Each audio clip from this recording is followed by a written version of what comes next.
and then Keith is going to kick off.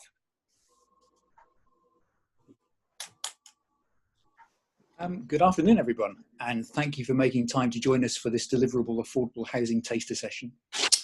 My name is Keith Harrison, and I'm Chief Executive of Action with Communities in Rural Kent, co-organisers of today's session.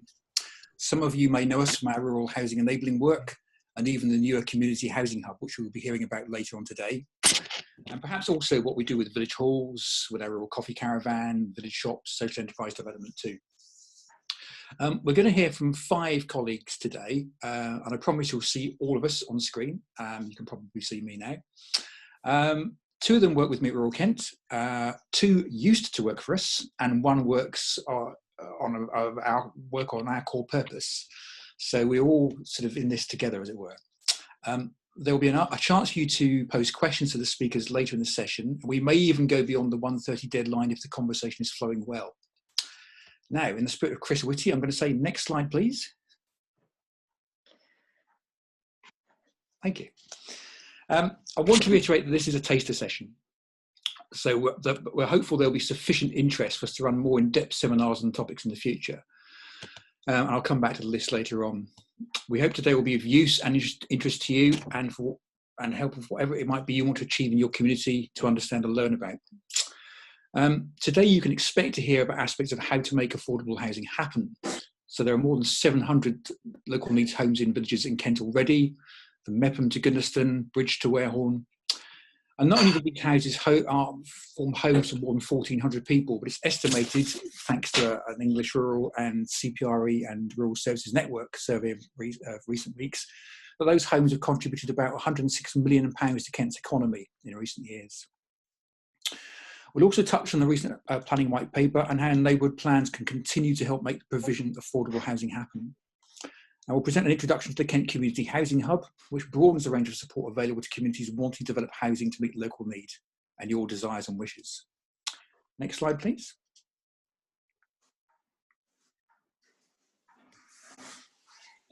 So here are the people you're going to hear from. Alison Thompson will be up first. She's the Deputy Director at English Rural and also the Chair of the Kent Rural Housing and Labour Steering Group, and she is one of the former Rural Kent employees.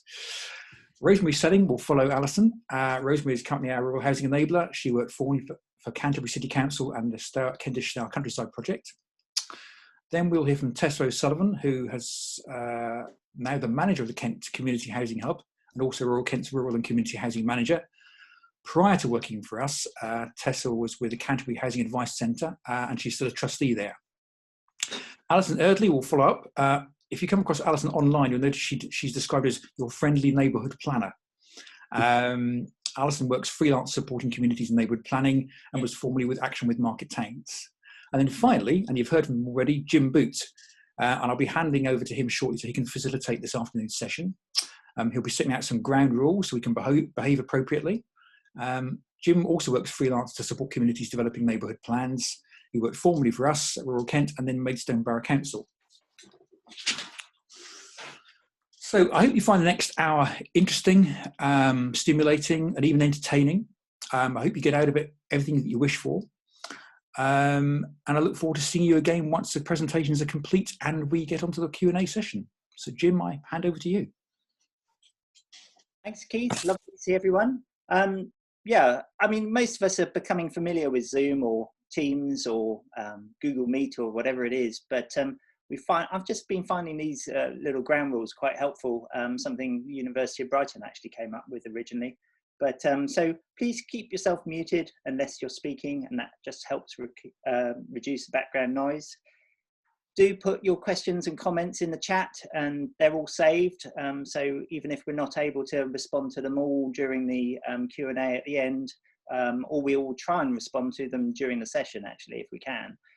But yeah, do use the chat, it's really useful. I'll show you where that is in a moment if you're not familiar with it. Please don't dominate, not such a big issue today as we're mainly dominating with some presentations, but just during the Q&A, so everyone can have a chance to chat. We are recording this session, so just bear that in mind, and we hope to be able to post the recording online afterwards so that people who weren't able to attend could maybe view it. And we're finding that there is quite a lot of uptake for watching stuff back these days. Obviously, there's not enough on Netflix. Yeah, there we go. If you have a technical issue, we'll try and help you out with that. But generally speaking, Zoom sort of relaunches itself if you get thrown off or something like that, or your bandwidth drops or whatever. So do just hang on in there. Turning off your video, as some of you have done, is also quite helpful. So, if the host has a problem, we're finding that Zoom generally does carry on. We've got quite a few people co-hosting, so that should just carry on and sort itself out. Yeah, quick tour around Zoom just to remind you, mute button to unmute yourself is on the left-hand side there at the bottom. Start video, start video there as well, if you're having problems with your bandwidth. There's a raise hand and other tools are just on the participants button there, so that brings up some tools there that you can use. There's a little more here thing to bring those up, and then the chat button is there at the bottom of your screen, or if you're on a tablet or PC, tablet or phone, it might be at the top right hand side of your screen as well. You just need to hover your finger over it to bring those up. And yeah, just type your messages in the chat and don't forget to press return, carriage return. Do people still call it that on there? I'm very old fashioned. So I think those are the main points. And then we're going to, oh yeah, we're going to do an icebreaker session. I forgot about that. That's very exciting. So we've tried this out with a few people. It works pretty well. We love you to pick up your mobile phone if you have it handy, or you can open another tab on your laptop or computer, or go to your tablet if you have that handy, and just type in www.menti.com, and then when you're prompted, put in the code 28 96 32 and 8. And I'm just going to stop sharing that screen and move over to the Menti screen. So this will just take a moment or two to launch. So where's Menti gone? Here we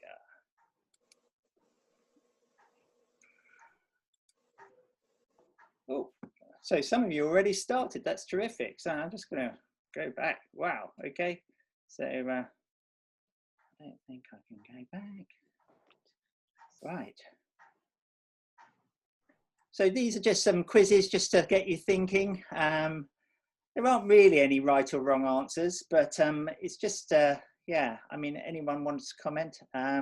But yeah, so at the back of the National Planning Policy Framework, there's a nice glossary on what the government thinks affordable terms is.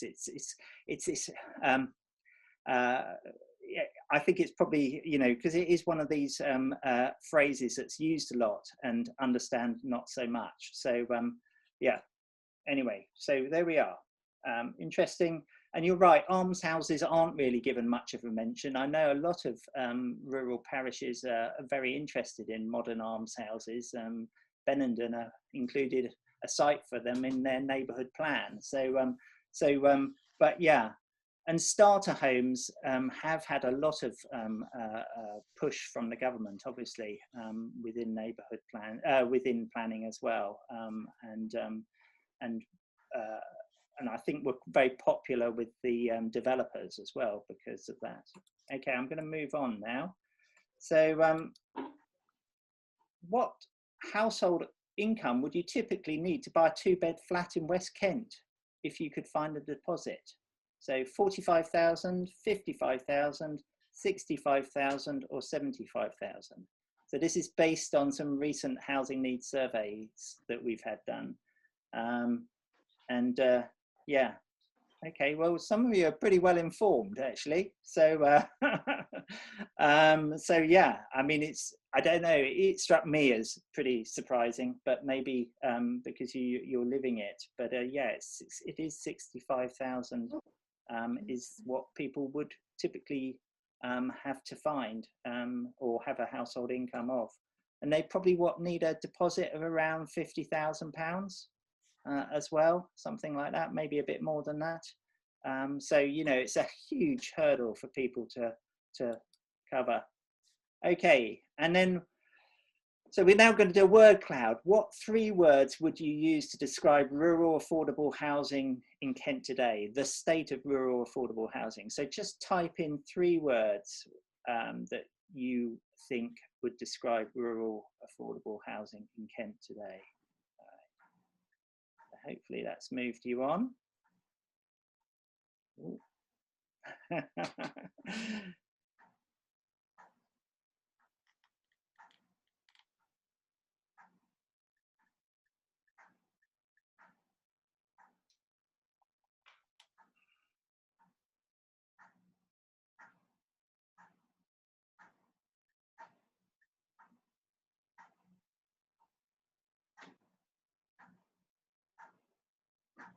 So there we go. And the bigger the word is, the more often it's used by people. So needed and insufficient and scarce and unaffordable, but also very welcome. But it's challenging. Yeah. I think that's quite a good straw poll. What do you think, Alison's? Yeah, good, helpful to see. And Rosemary and Tessa? Yes, I'm just interested to see the word boring there. So that's quite a challenging word. Yeah, I didn't notice that. I didn't see that. Yeah.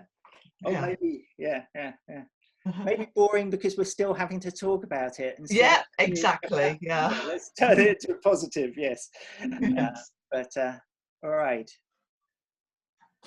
So I'm going to switch that off now, and we'll go back to our presentations. And Alison Thompson is going to kick off the presentations in a moment, as soon as I've got it back on screen. So bear with me while I do that.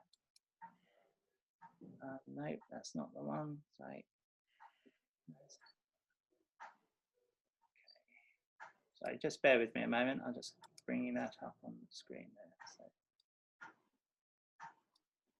Right, here we go.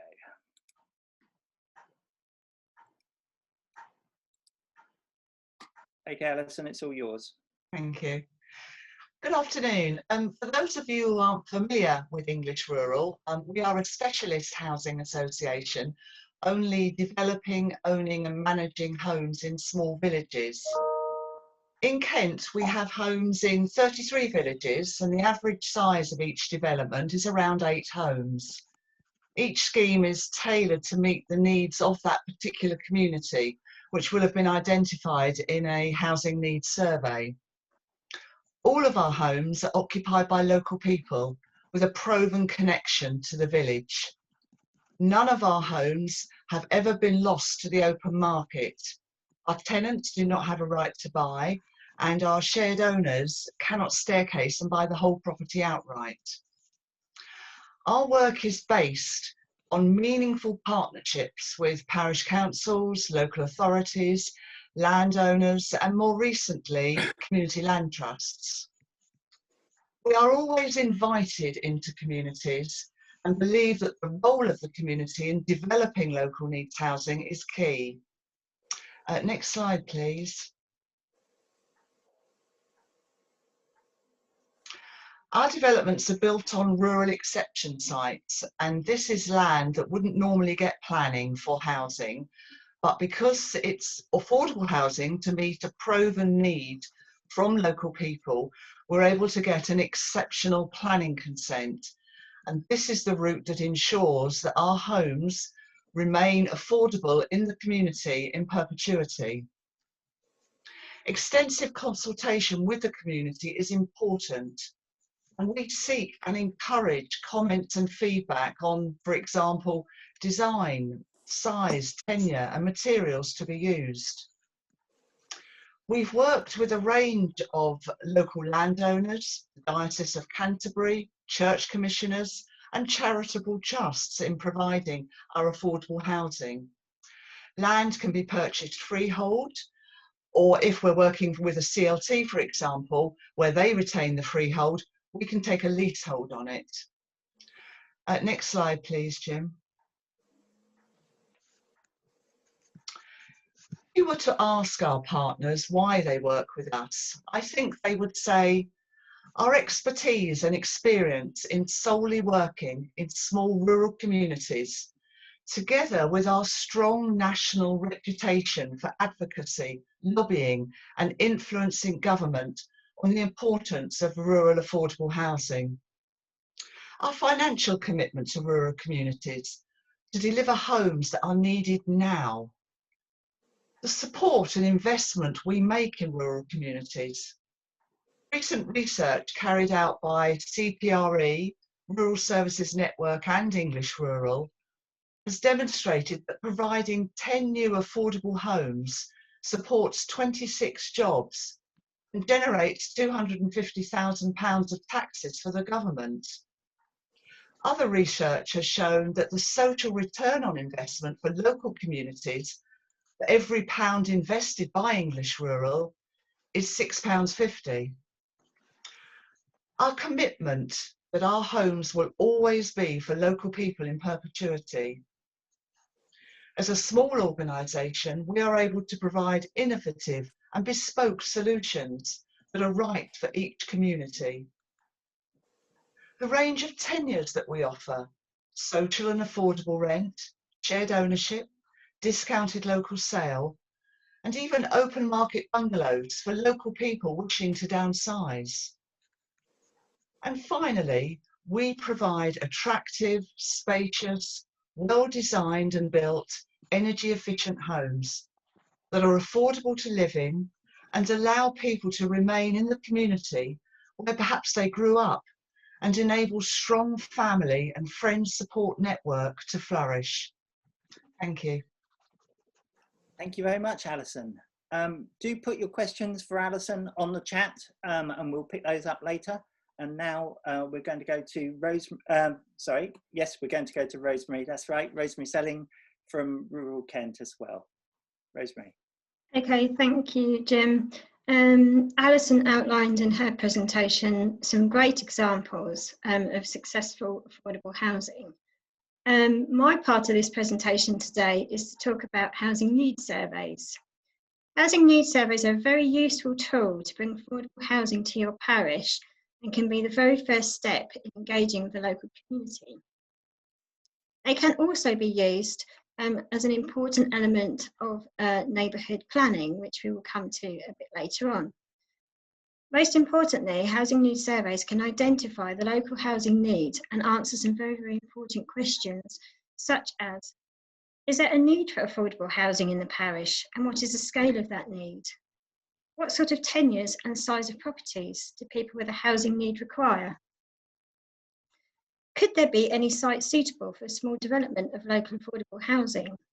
And are older people in the parish that either wish to downsize or need to move, are there older people in the parish that either wish to downsize or need to move to a more suitable property?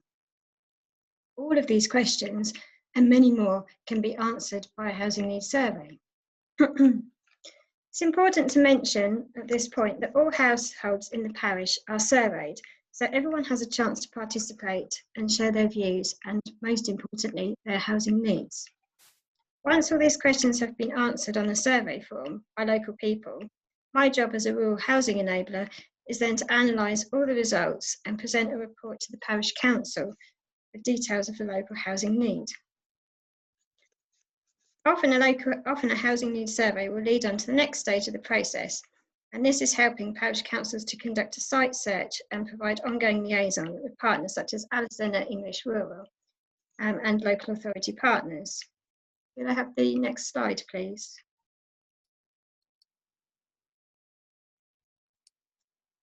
My final point for today, and something that Alison has already mentioned, but I feel I wanted to repeat, is that local needs affordable housing is for people with genuine local connection to that particular village or parish, and once built, the properties remain affordable. It's also important for me to mention as a rural housing enabler that there is much evidence to support the many social and economic benefits that can be brought about. In reality, and in a village, this means providing essential housing for key workers. We have heard a lot about key workers this year. Support for older people, housing for young families, and in turn, giving good early years support for babies and small children. It also means keeping vital rural shops, schools and local services open for business.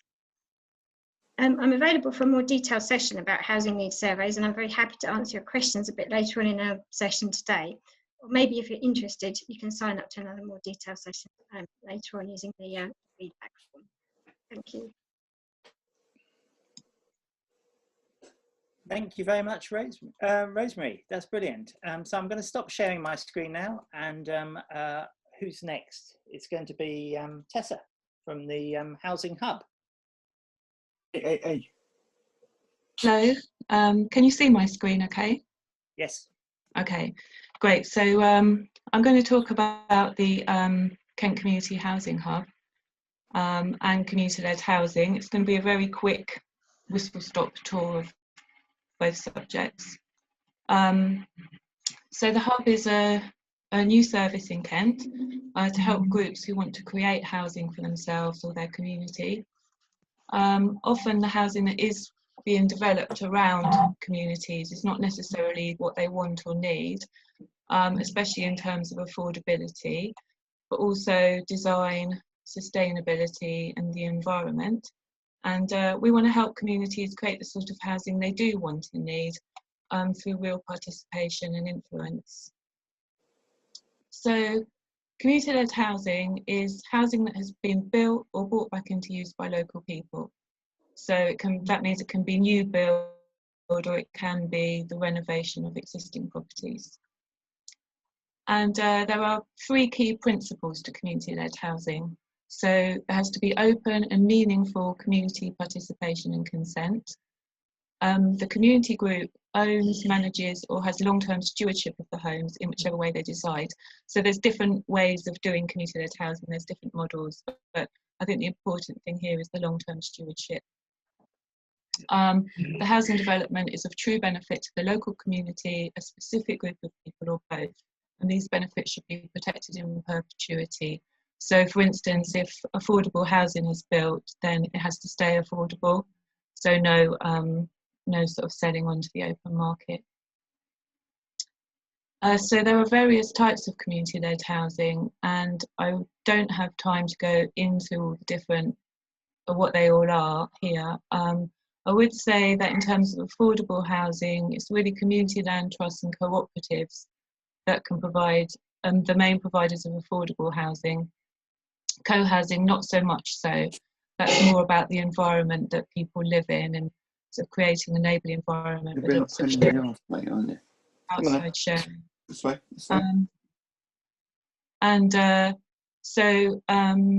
Yes, so it's really community land trusts and cooperatives that provide the affordable housing, and self-builders obviously can be, you can have community self-build, so they can be affordable, but obviously not necessarily. Community land trusts, we'll describe a bit more about them, but they're not-for-profit organisations, and they're set up to benefit a specific community. So that can be a village, a town, or a part of a town. And simply put, this is very simply put, the CLTs acquire the land either by buying it or on a long-term lease, or if they're lucky, is gifted to them. The CLT then oversees the development of affordable housing to rent or buy, and when the homes are complete, the CLT remains a steward. And again, there's different ways of doing CLTs, but we don't have time to talk about them here. And the homes remain affordable in perpetuity. Oops.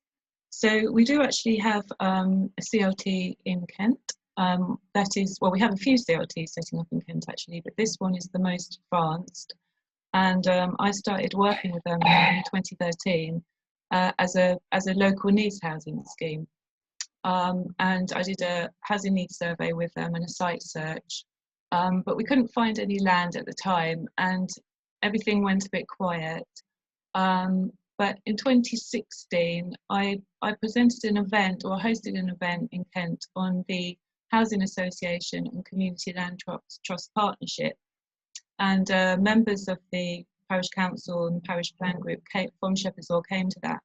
And they decided they'd set up a CLT because they felt that it might reinvigorate the project and also maybe bring land forward where the sort of efforts made before hadn't been able to do so. They decided to partner with English Rural Housing Association, and English Rural helped find a site and willing landowner. So English Rural were very instrumental in sort of bringing that site forward.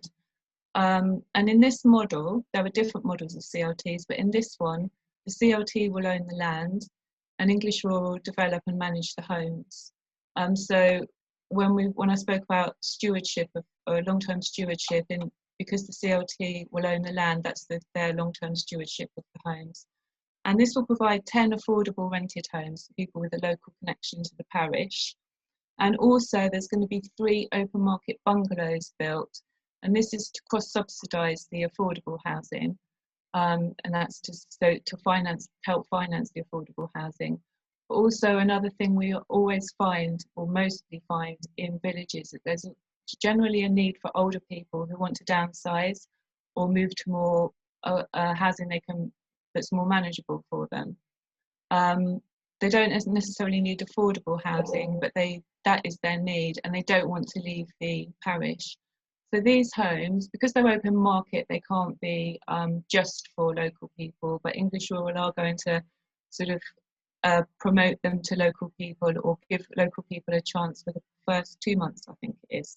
I might be wrong about that, for a set period of time, so that if there are local people who have that need, they have the opportunity to buy the properties first.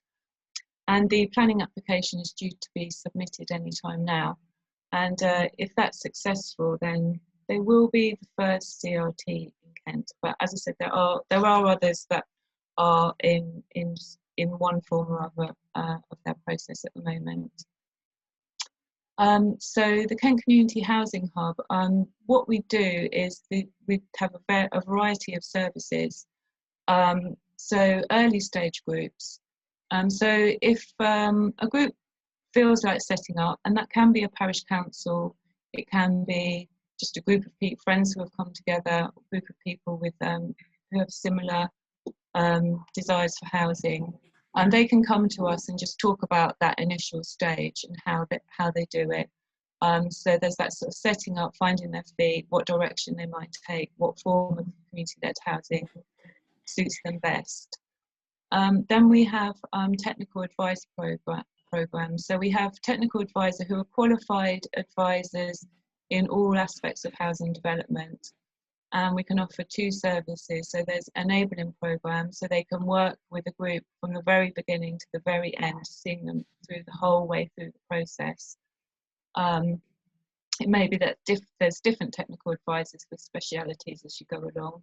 Or the consultancy programs, so that's for groups who don't really need the support from beginning to end, but would like a support at a specific point. So it could be they want support with business plan, or they want support with financial viability studies or land viability studies, anything really involved in development of housing. We'll also be running training events, and also networking and collaboration, so that groups, community-led housing groups in Kent, can talk to each other and learn from each other. We also have a land advisor working for the hub, and her job is to try to bring land forward. So that's through local authorities and private landowners, because obviously access to land is one of the biggest barriers for these kind of developments. And also advice on finance, so how to finance these schemes. And general awareness raising with the public, and also key officials such as local authority, housing and planning officers and other stakeholders. And that's to get support generally for community-led housing across Kent. And one of the things we want to do is get it into policy, so local plan policies, to help smooth the development of community-led housing. And we're also part of a network of community-led housing hubs across the country. So yeah, there's quite a lot of hubs. Now, we are one of the newest ones, and unfortunately for us, we got our funding for this hub just 2 weeks. We learned we had our funding for the hub 2 weeks before we went into lockdown, the first lockdown. So it's been a bit of a challenge to get the word of the hub out there. But we have been working a lot on this, and so yeah, this is our website. So if you want to find out more information, contact us, go to our website. And if you want to know more about community-led housing, because this has been a very quick whistle-stop tour of it, then on your feedback forms you can say that you'd like more information on community-led housing generally. And that's it. Thank you very much. Thank you very much, Tessa. And there was quite a bit of chat on the chat, and we're trying to answer some of those as we go along. People asking about presentations, and Rural Kent will be hosting those on their website shortly, so we'll send you a link to those as soon as they're up and running. So we're running a bit ahead of schedule, which is great, so we'll have plenty of time for questions and answers at the end as well, which is really lovely. So I'm now going to pass over to Alison Eardley, who's a planning consultant based in Kent, and we're working together in Pembury and Aldington and Bonington currently. So Alison, over to you. I think you're on mute. Oh, no. That's fine, that's fine. That's it. Okay, let's try that again. Just a sec. Busy.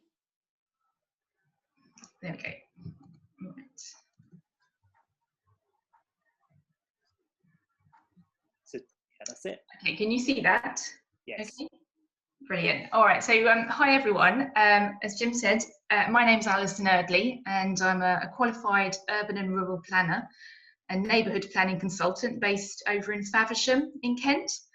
I support neighbourhood plans across the whole of the south of England mainly, and I'm working closely with Jim. He's also an experienced community planner on a number of plans, particularly in the southeast. I think some of you here today are probably quite familiar with neighbourhood planning and what it involves. I had a quick look at the websites of the various districts and borough councils across Kent, and noticed there seemed to be a hive of activity around Ashford, Tunbridge Wells and Maidstone. But there's also quite a significant number of communities who are in the very early stages of putting their plans together. So they might, for instance, have defined the area that their plan will cover, perhaps their parish, and made some headway in gathering ideas, but not progressed too much further. The good news is for those areas is that we've now surpassed 1,000 adopted plans across the country since 2011, which means there are plenty of examples of neighbourhood plans to have a look at and gain some inspiration from for your areas. So today I just wanted to talk briefly about what neighbourhood planning is and the range of support available to you. I then wanted to look at how neighbourhood plans might be able to help you specifically in relation to housing and affordable housing. And then finally, I just wanted to pick up fairly rapidly on a few policy changes that are happening at a national level and which may well influence neighbourhood planning in the future. So what is a neighbourhood plan? It's a document that sets out an overarching vision for your parish or local community over a 15 to 20 year period, and how that vision will be achieved through a variety of land use and planning policies. It can also identify community infrastructure projects in order to help you target any developer funding that might come your way. So the neighbourhood plan will ultimately form part of what's called the development plan for your area, and sits therefore alongside the borough or the district's local plan. And for that reason, there's an agreed process that's set out in legislation through which a neighbourhood plan has to undergo, including, for instance, numerous formal consultations, an independent examination, and ultimately a local referendum. And this might seem quite heavy-handed, but unlike parish and town plans that you might have written in the past, the planning and land use policies contained within a neighbourhood plan will carry material weight in the planning system and will be used by your local planning committee alongside the policies in the local plan to help determine any planning applications coming into your parish or neighbourhood area. So it's therefore your opportunity to add additional local detail that you feel should be considered when planning applications are coming in, the sort of detail that a local plan, which obviously covers a much wider geographic area, simply cannot drill down to. So neighbourhood plans can and do include all sorts of issues, ranging from how to encourage a more buoyant local economy, particularly important at the moment, setting out how land might be used in your community, describing local character, and even topics such as addressing localised flooding issues. What's important is that the plan must be developed as the result of extensive community engagement, because ultimately it's going to undergo a public referendum. Equally, it must be based on robust evidence, much of which is likely to exist already. For instance, the evidence base that will have been produced for your strategic local plan, but some of which will also need to be gathered by your community in order to drill down to that very local level of information. So on average, neighbourhood plans are taking at least 18 months to complete. Some are taking a lot longer for a variety of reasons, including the fact that it's largely based on volunteers. And some plans simply try and cover, I think, too much in the early days. So the key I would always recommend is to keep your plan focused on those topic areas that you think will make the biggest difference to your community. There's always an opportunity to review it in the future should something else crop up that you think needs to be considered. So there are generally 3 types of policies that you can include in your neighbourhood plan. Protective policies are those which identify aspects of your parish that you want to preserve or safeguard for future generations.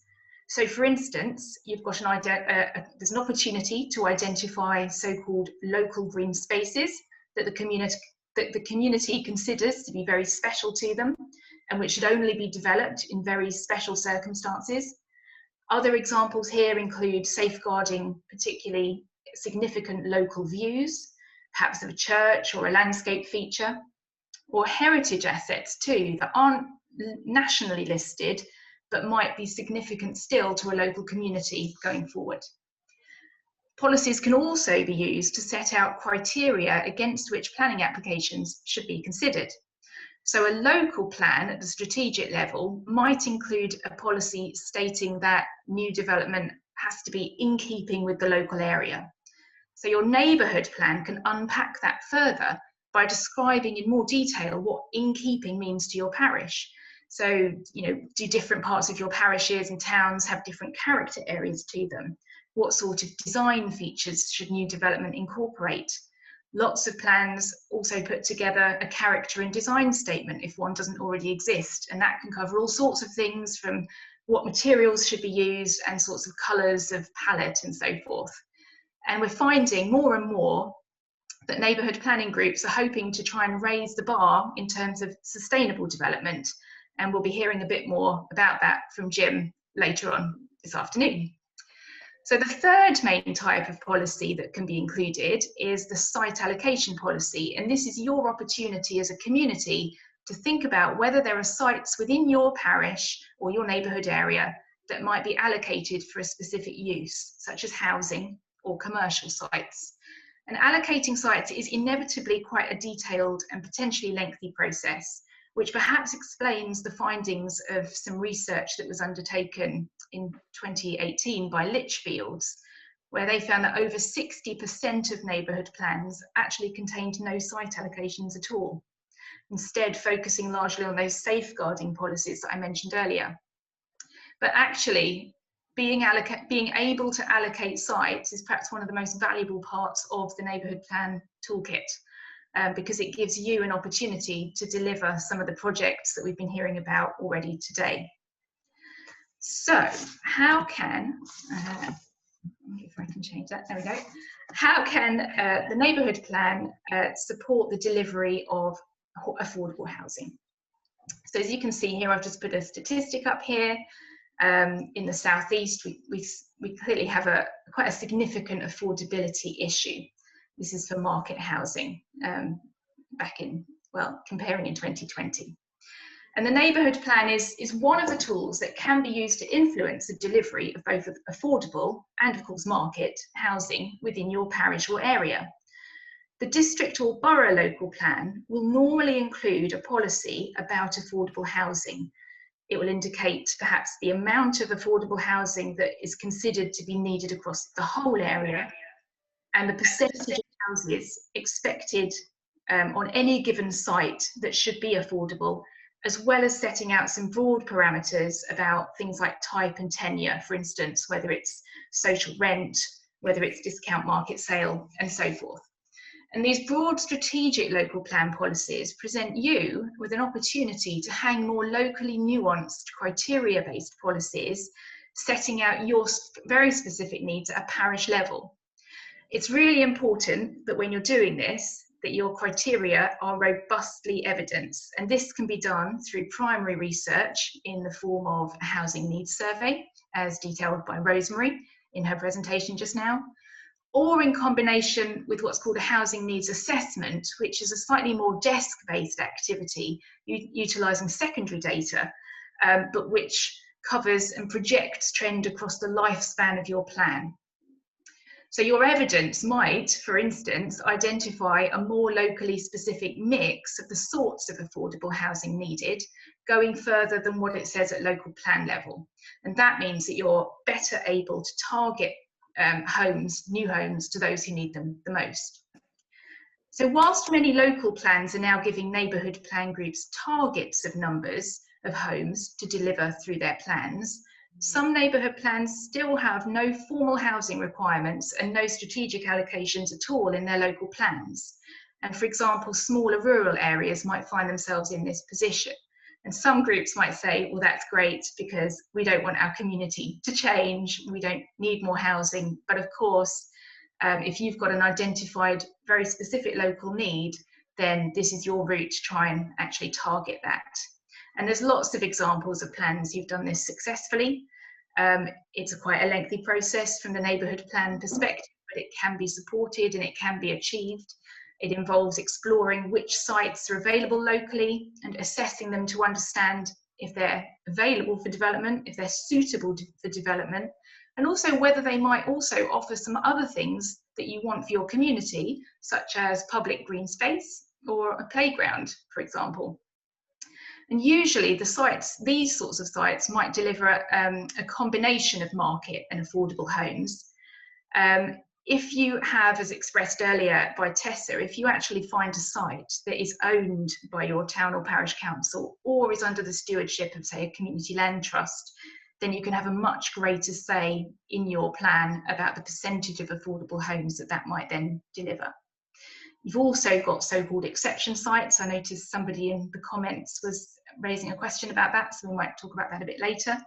These are sites that wouldn't normally be granted planning permission for development. So they might be in the green belt, they might be in an AONB location, but they can be used to bring forward pockets of affordable homes. And many neighbourhood plans will include a policy that sets out quite strict criteria about what exception sites should do. They don't necessarily allocate them, but they can set out criteria for them. And I've just at the bottom here, well, near the bottom, I've mentioned neighbourhood development orders. This is another of the tools that was introduced alongside neighbourhood planning in the Localism Act. It's largely underutilised, with only a handful, I think 3, across the whole country at the moment. But it does enable you to identify areas in your parish or your town or your village where planning permissions would be automatically granted. So for instance, they could be useful if you've got a community-led housing site that you want to allocate affordable houses on, or if you've got, I don't know, empty shops above a village centre or town centre high street that are currently empty and you want to bring back into use, you could automatically allocate those with planning permission so they can forgo the whole process of having to go put in applications. If you're interested in finding out more about neighbourhood planning generally, or in particular how to bring forward affordable homes in your neighbourhood plan or neighbourhood development order, if you want to have a go at one of those, do let us know, because as Jim and Keith mentioned at the start, we will be putting out some workshops in the future based on what you're most interested in. So just before I finish, I just wanted to touch very briefly on emerging planning policy. The Planning for the Future white paper, launched earlier this year and consulted on, contains, as you may well have seen, a series of pretty radical reforms, not least the concept of zoning areas into places where development would be okay and others where it wouldn't be, as a way of speeding up the planning application process. And there's a general concern about whether this might water down, I suppose, community involvement in the site allocation process and the value of neighbourhood plans. It's obviously still early days. We're still awaiting the findings of that consultation, but I think it is promising that there was a proposal in there that states that neighbourhood plans should be retained as an important means of community input, which suggests that they might therefore be used as a way of helping to inform strategic allocations going forward. And there's also a greater emphasis on design at the very local level. I've also mentioned here first homes. This is also a new government policy designed at enabling local authorities to offer bigger discounts on homes for sale for first-time buyers of at least 30% and rising. So recognising for the first time at a national level that affordability varies from place to place, particularly for houses for sale, this is. And it also, intriguingly, enables them to restrict such homes to those with a local connection, which again, I think is good news for us at the community level. So it'll be interesting to see how this plays out in forthcoming neighbourhood plans. So that's been a bit of a whirlwind tour of neighbourhood planning, and I hope to see you all again at a future session. Thank you.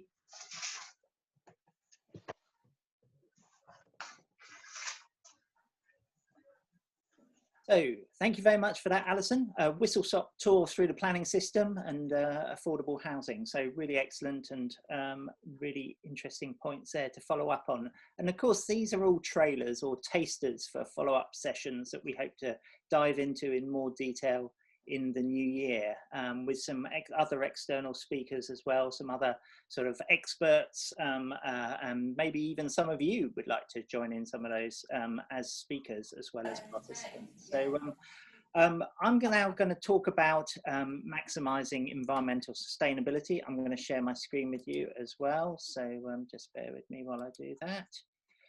So okay, so I'm thinking of this really in the context of affordable homes, rural affordable homes, and but also from my experience working with neighbourhood planning and other groups over the last few years. I think there's a real appetite amongst communities, amongst rural communities in Kent and further afield, to see better quality homes built. There's a sort of frustration with the mass house builders and what people perceive to be sort of low quality or low sustainability or low environmental quality of the build. And I know a lot of you in terms of your personal lives will be sort of making changes in terms of, you know, thinking about insulating your homes or putting in better windows, etc. Or even, you know, in your sort of driving, buying a low carbon car, etc., electric or a hybrid and things like that. So there's a huge amount of momentum around this topic at the moment. And in a way, what I do say to some of the groups that I'm working with, particularly around neighbourhood planning, is you know, they're very keen to put in tough new rules in their neighbourhood plans on sustainable homes. But actually, the whole framework from a national governmental basis is ramping up the imperative towards low carbon homes for the future, not least because of the zero carbon targets that the government has set itself. I don't want to be complacent or sound complacent, but I think, you know, you are pushing an open door really as community groups when you're going down this line. A lot of parish councils and town councils have declared, and even district councils and the occasional county have declared a climate change emergency. And that is something that will help you in terms of developing policies in your neighbourhood plans to, like I say, ramp up the environmental sustainability of new dwellings, but also all buildings, you know, and all development, you know, businesses, commercial, farm, etc. as well. I mean, ultimately, when it comes to affordable housing, the biggest imperative is, or one of the biggest imperatives, I mean, it's lovely to be green and environmentally friendly, but isn't it about making things more affordable for people? And if they've got a very carbon efficient home, bills are going to be a lot lower. If they've got a very water efficient home, water bills are going to be cheaper. And if you're on a low or moderate income, that could be a real game changer for you as a family. And so that less money is going on bills, more money is going on the things that you need to buy, school uniforms, food, etc. And I mean, wearing my other hat, I do a lot of work with Big Local, which is a big lottery funded scheme, and masses of effort at the moment is going into just simply feeding people during the current COVID-19 emergency. And you know, it brings a bit of a lump to my throat when I think that you know, the struggles that families are having at the moment. So anything we can do as communities to help families on low incomes is, you know, I know a lot of this is in the future, but the imperative won't go away, and we're going to be struggling with the economy for a long time to come. So on that slightly gloomy note, what's going on? So Part L and F of the building regulations have been really tightened up. So lots is going on in there. So, you know, the standard requirement for building is much higher than it was, and will become increasingly so. It was a bit of a shame, I thought, a few years ago when the building research people, BREEAM, I never could remember what BREEAM stood for, but the building research people, they had their code for sustainable homes, and I think it was very clear, you know, what homes were meeting what standard. It was a scale of 1 to 5, I think it was, and that was super clear. And then you know, the government, they do love to change things around, don't they? And that sort of kind of disappeared. But we are BREEAM themselves have come up with their quality mark, which I think is a really worth investigating. And I've given a link to how that scheme operates, and that's certainly something that you might be interested in looking at yourselves. But also, we are now moving to this idea of a future home standard from 2025, which is the government bring that in. And so again, much lower carbon homes in the future. And I will mention Passive House as well. I mean, it's been very much sort of, you know, on all the fashionable programs on television, and, you know, people building passive houses. I think there's one just outside Marden, isn't there, or Staplehurst, and various other sites as well. But and even, you know, some of the housing associations like Orbit have got on board with this, experimenting with that. And I know that English Rural have a standard that is pretty similar, not quite the same, but is still very, very low carbon. And I've put that on my slide for people to have a look at as well. But so just moving on with my slides. So Passive House is the idea is that it's a whole house approach. It's sort of almost your house is semi-sealed, so that any heat that's generated within the house, even from your body heat, is kept in the home rather than going out through the windows or through the roof, etc. Because how are we doing on time? We are running a little bit behind. I'm not going to show the video because that will just delay us, but there's a nice little link to a video there. It's only 90 seconds, and you can have a look at that at your leisure when the slides are shared, and I might even put it in the chat in a moment as well. So I'm just going to sort of bring myself onto the final points there. So future home standards, getting ready now. Have a look at that. That's an article from the Royal Institute of British Architects. Hasto, some of you may know Hasto as a housing association, a small housing association. They've been doing some work in this area as well. Passive House Trust UK, obviously they're promoting their ideas, and so that's an interesting link to their website and seeing what they're up to. I mentioned the BRE quality mark, and again, these will be made available. English Rural's Fabric First approach, very similar. Exeter City Council have recently published an information pack setting out what they're doing. Actually, not that recently, it's it's an interesting pack. They're very much in the headlines for their efforts around sustainable housing. And then, as I mentioned about Orbit, one of the biggest social housing associations in the country is also doing a lot of work in that respect. So questions and answers. So I'm going to take myself off share so that we can finish off this session with just some general questions and answers. Keith's going to take over chairing this bit. He's just going to take himself off mute. So you've been very quiet, which is uncharacteristic for you lot, I know. So I'm sure you've got some questions for us. We're going to stay on the call until 1:45. So you're very welcome to stay with us until then. But I know some of you will have to go. But we're going to be here until 1:45, just having an informal question and answer session. So do fire away. Keith, over to you. Thank you, Jim, and thank you also to Alison and Tessa and Rosemary and Alison for those presentations. I'm going to start with questions that have come up in the chat, but I want to check with those of you who've had questions placed there and then received written answers, whether those answers are the answers you needed. And if not, could you let us know in the chat? So I know that Mike Dender put one up early on. Peter Rollinson, you've had one. And Jane Carr as well. So if the questions you've posed in the chat, which have had answers, haven't given you the answer you need, let us know.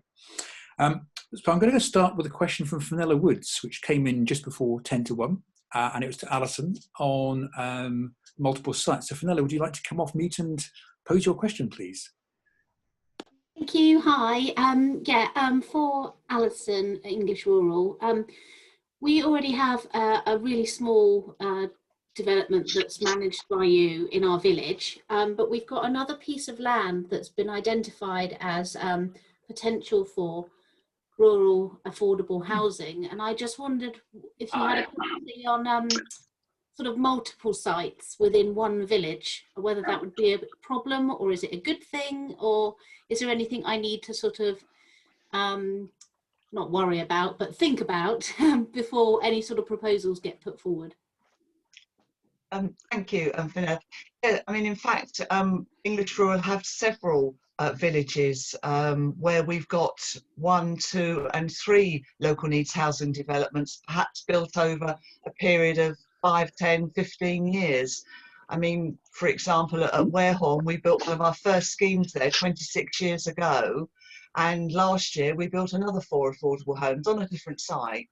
So yes, it's quite normal, and I think, you know, it just perhaps supports that local needs housing doesn't go away. There is always a need. Property prices aren't falling, and so it is good to revisit, you know, every 10 years or so, to carry out a housing needs survey to see if there is still a need for more affordable housing. Brilliant. Thank you very much. Thank you both for that. We're going to move now to another question for you, Alison. It's from Peter Rollinson and covers the green belt amongst other things. Peter, would you like to speak, please?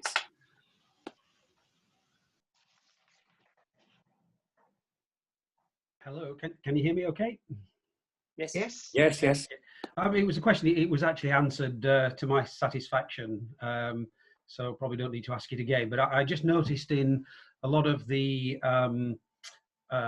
photographs that we've seen of affordable housing, it all seems to be on green virgin land, which is not a lot different from what is being built on by developers who are pushing open market housing at the moment.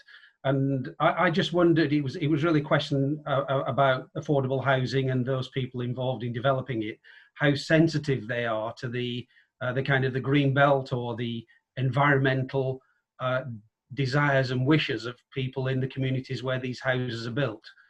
Because although a lot of the houses are affordable, they could still be imposed on a village or a community in an area that is considered sensitive and not for development. And particularly with exception site status, that could possibly lead to some unpopular introductions of building in certain parts of villages and communities. And that was really what my question was about the sensitivities. Yes, I'm sorry, I'm still getting the hang of chat. So I think where some people have asked questions, I've replied, but as a direct message, so the answer hasn't been seen by everybody. But I realise my mistake, and I will rectify it. But yes, I mean, rural exception sites, by their very nature, you know, can be contentious because it is land that the communities perhaps thought wouldn't ever be built on by housing. But the whole idea is that these are community-led projects. So English Rural aren't walking into a village saying we're going to build some houses.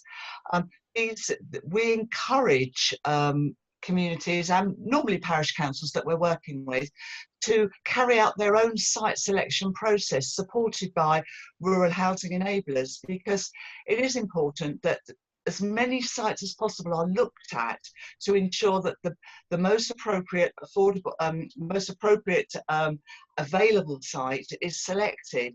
Now, in many villages, particularly in West Kent, you know, this will be on green belts, and there has to be a balance between, you know, designing something sensitively that suits well in that village, to actually ensuring that these rural communities will stay alive. You know, without local people able to remain in the community or return to where they grew up, you know, a lot of these villages become just dormitories. And so, yes, you know, we have to be sensitive to Greenbelt, but we also have to be sensitive and supporting sustainable rural communities. And yep, there will be opposition to developments, but it's a matter of taking the majority of the community with you and listening to what they're saying. Okay, thanks, Alison. Thanks, Keith. That's a good answer. Thank you. Thank you. Right, hopefully we've had 3 new questions coming up in the chat. So I'm going to go to Sally Gathan first. Sally, you online, and please fire away. Can you hear me? Yes, indeed.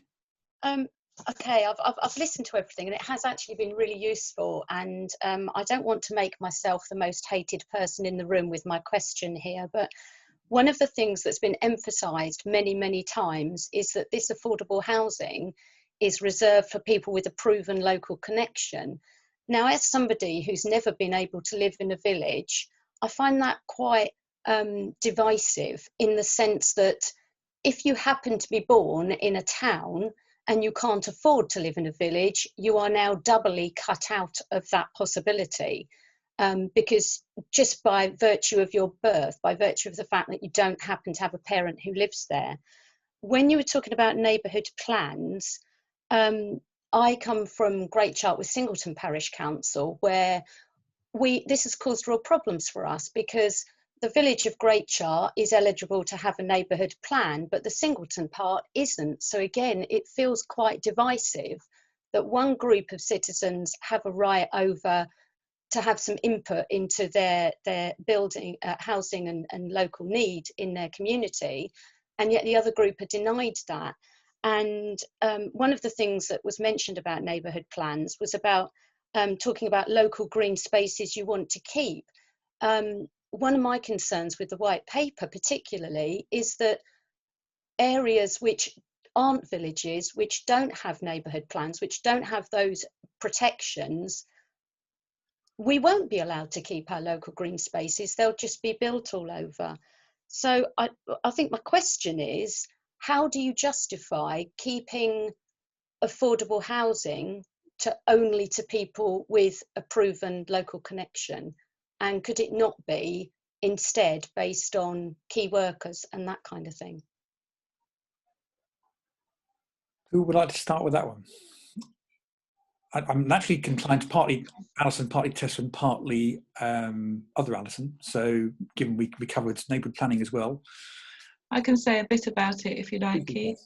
In terms of the rural areas, I do understand what you're saying, actually, Sally. But I think that the exception site policy, so using those exception sites, the planning policy is that they are affordable homes for people with a local connection. So unfortunately, that is part of the planning policy. So that's the only way you're able to develop on those sites, if you can prove there's a need for people with a connection to that village. So there can be different local authorities have different local connection criteria. Sometimes it can be you have to have lived in the village for, I think the minimum is probably 3 years. Most often it's 5 years, or you have family who have lived there for a number of years. So it is all to do actually with the exception site policy. That's all I can say about that, not the neighbourhood plan side of things. Yeah, do you want me to add to Yeah, yes. I mean, I think there's 2 points here. I think that's right, Tessa. And in my presentation, I mentioned this first homes policy, which is affordable homes for market rather than rent. But one of the stipulations there is that those would have a local connection, but only for a certain amount of time. I think it would apply for about 3 months in order to sort of overcome that obstacle that you've identified, that it might then, you don't want to have affordable homes that actually go unused, and it means that you do have the ability to introduce new people to a parish or a village that might not otherwise be able to go there. On your other point about protecting local green spaces and so forth, what I would say here about the planning white paper is that it is still really early days on it. There's a lot of things have come up in the consultation. I've been talking to other planners and other communities, and there are lots of viewpoints about where it's going, what it should be doing, and so forth. So nothing's going to happen imminently, and I think that you've got choices here as a community. If you're interested in safeguarding particular green spaces that you think are very important, you could have a go at doing a neighbourhood plan, a very narrow neighbourhood plan if need be, just to identify those. Or you could work with your local authority. Lots of them, they're periodically reviewing their local plans, and they will often write in green spaces within those. So you could work on that approach as well. So it's not, there's not a case of one or the other. It's long term, and I think have a look at all the different tools at your disposal and think about which one might be the best to use. And if I could just jump in very quickly, you also mentioned about key worker housing, and a lot of neighbourhood plans that I'm working on are very interested in, particularly in West Kent, where affordable housing, well, housing isn't very affordable, but businesses, just for business continuity, business viability, need to employ people who perhaps have to live a long way from where they work because of the cost of housing, and are looking, so for instance in Horseman Den, we're looking to have a policy around being able to provide homes for people who have a business connection or employment connection with the community. And then you also mentioned about Singleton, and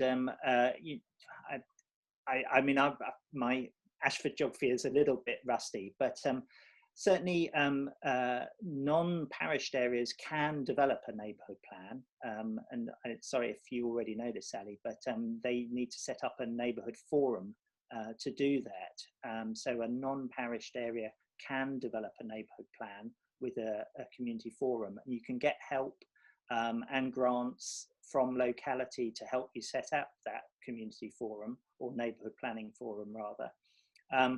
I don't know the situation if it crosses over. Alison might know this because she's quite strong on policy on this side of things, but where it crosses a parish and a non-parished boundary. No, so we're both parish, but it is the parish covers Great Chart with Singleton. So you've got the village of Great Chart, which we would, my understanding is Great Chart as a village could do a neighbourhood plan, but because Singleton is considered part of the Ashford urban community, that particular part of the parish cannot be part of the neighbourhood plan, and we can't do a neighbourhood plan because we have to just accept whatever Ashford Borough Council give us. No, that's definitely not the case.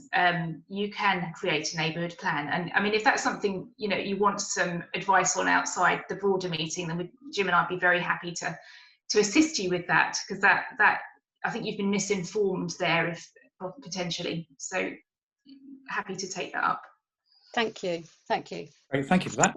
I'm going to take 3 more questions which are lined up already, and then sadly we will bring the session to a close. I'm going to go to Mike Dender next. Mike's had a hand up and asked for a comment, so Mike, the floor is yours. Thank you. Yes, just to give my background, I'm Swell Borough Councillor. I'm on the Planning Committee. and as you're probably all well aware, dealing very heavily with the local plan at the moment. Yeah. The reason I've joined in on this is I'm more get involved with urban affordable housing than rural. So I joined in on this to sort of get a sense of where the boundary is or where the difference is. Now, I'm hearing a couple of things that concern me slightly. The one I think that's just been brought up is that all these schemes seem to be pushing towards reserving them for local people. Yeah. But I would ask, when we've got a massive shortage of affordable housing in the borough, how could you justify that all that housing is kept for local villagers when we desperately need them right across the borough? We are now in the throes, if you may be aware, of creating a local housing company. And my second question, I guess, how would that relate to the various mechanisms or models you said of building out in the rural area? I think I'll leave it there. I think you understand where I'm coming from. If somebody could maybe answer on those two, I'd be grateful. Who would like to take this one? Okay. Thanks, Alison. Hello, Mike.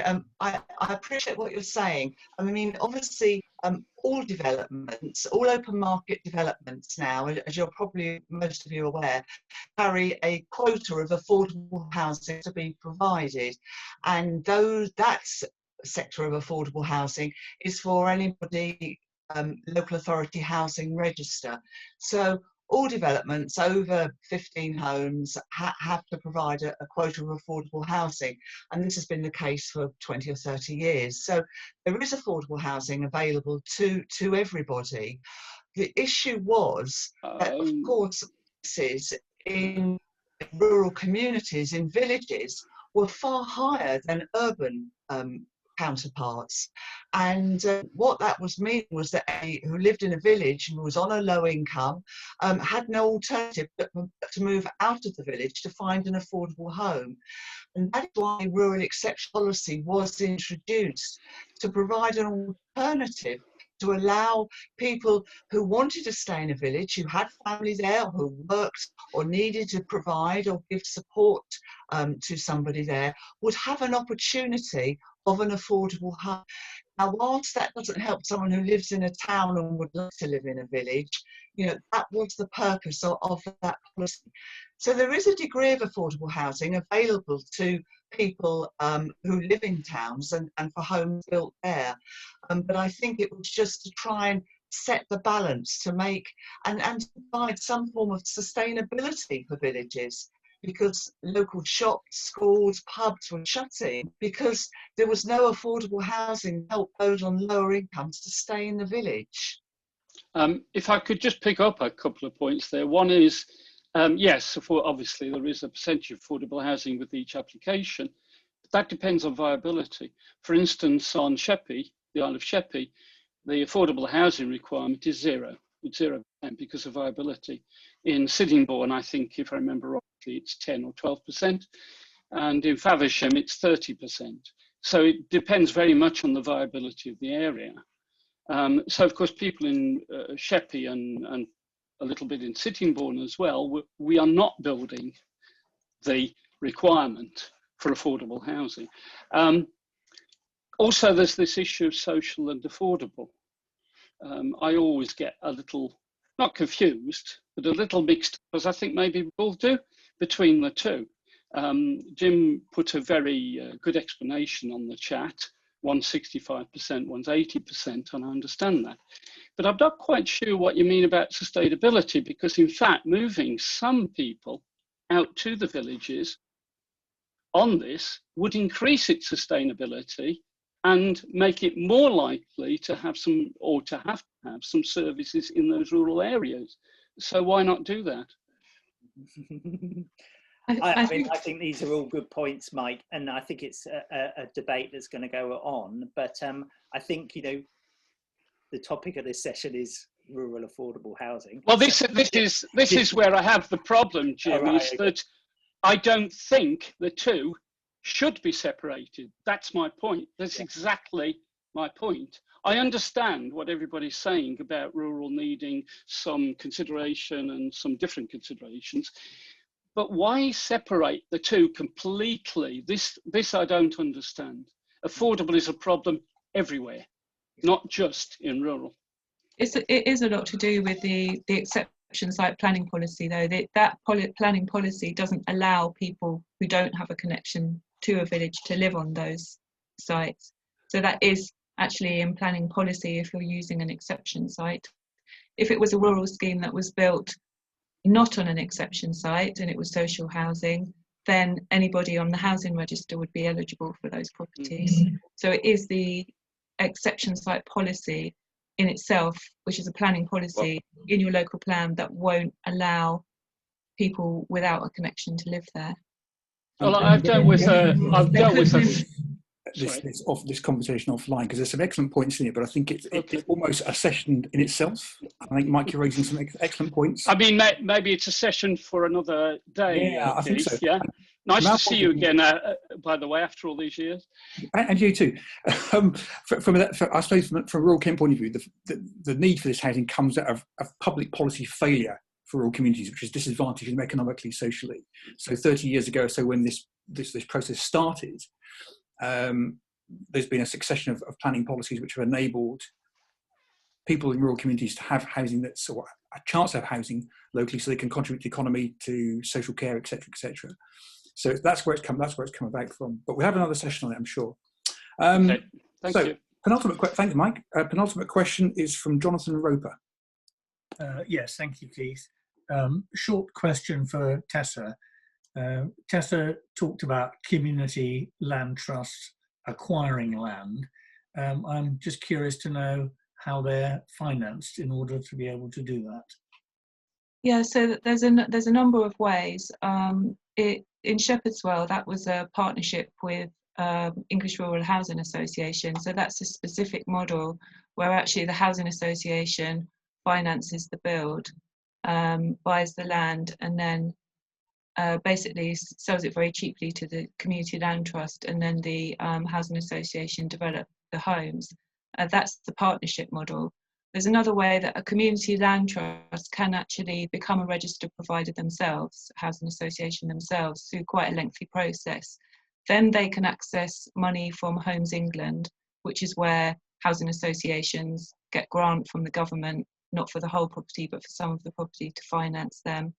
Then there are other ways, if they're not partnering with a housing association, which are ethical loans, community shares. There was the Community Housing Fund up until recently, which was providing a lot of funding, but that's stopped, and we're still waiting to see if that's going to be renewed. So that's a very, very quick run over of how some possibilities for funding. Thank you very much. That's very helpful. Thank you. Right, so we're going to go now to Judith Wright.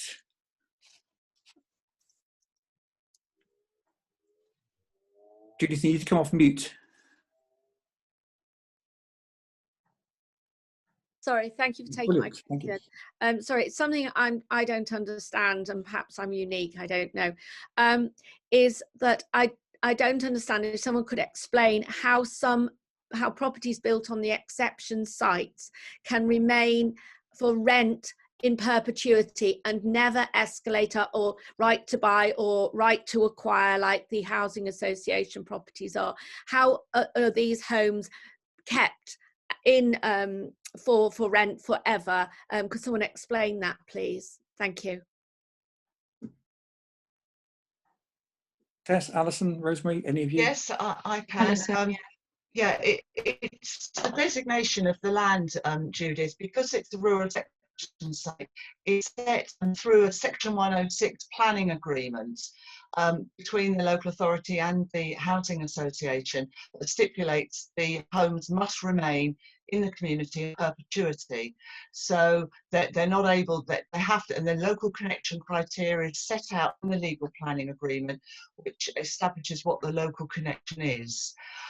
When government reviews and revitalises right to buy, we lobby extensively to ensure that rural exception sites remain exempt from that, and they are, because it's important. It takes a long time to find the right site to build these homes. The process can sometimes be 5 years, so we need to ensure that they're not lost to the open market. So that is how it's to do with legal planning agreements and legislation. Thank you. And finally, final question for today, Linda Harmon. I see your hands raised. Linda, please come on. Thank you, Keith. But you probably don't want me. I wanted to come in on the heated debate regarding urban and rural housing need. Being a borough councillor, I'm very familiar with local plans, and it's really down to the district council to encourage the affordable housing to be coming forward. What we're discussing is something quite different and quite separate, because rural people have very different needs, and one of the issues is about the attractiveness of our villages with regards to housing and the types of housing that is being built, which is too big. So what we're discussing is the needs of addressing the specific needs of specific groups of people who need small houses that are not coming forward as part of the normal business of building in rural locations. In Ashford Borough Council, the local plan makes a specific point that 40% of affordable housing should be in the outlying areas because it's predominantly rural. But obviously, there is housing need in the urban areas, and that's addressed too. A lot of it provided by the district council itself. Thank you. I think we're drawing to a close. I'm going to ask Jim if there's anything I've missed. Good sharing with the delegation. Is there anything, Jim, you want me to cover before I refer people to the evaluation and possible events in January and so forth? No, I think it is probably just the events in January, isn't it? We've penciled in the 15th of January as our next full event, still going for the 1 hour lunchtime format. And we're just going to really ask you which topics you would like to focus on first. I think we've got an offer of neighbourhood planning and affordable housing, and also something like community engagement, a COVID-safe community engagement, or how to engage with the community during COVID. So, and something along those lines as well. But, you know, we can take any of the topics. We've also got neighbourhood development orders. I think the Kent Community Housing Hub is a bit chock-a-block in January, so we might have to come back to them in February or March. But yeah, and any ideas that you have for some of these lunchtime sessions as well. But thanks for coming along. You've been excellent. Okay, well, in that case, it just leaves me to say thank you for spending your lunchtime with us. I hope your lunch either side of it is great as a result. Do fill in the feedback form. We'll let you know where the presentations are stored and a version of the recording is. And with the festive period coming up and everything else that goes with it, stay safe, and we look forward to seeing you in the new year. Okay, take care, everyone. Bye. Bye, everyone.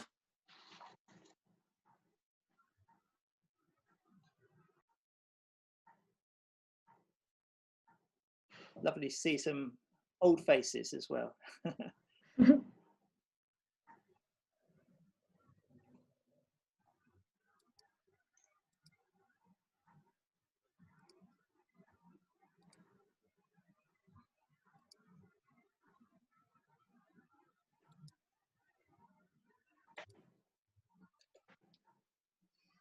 That's it. Well done, everyone. You stop recording now, Rosemary. Oh, yeah.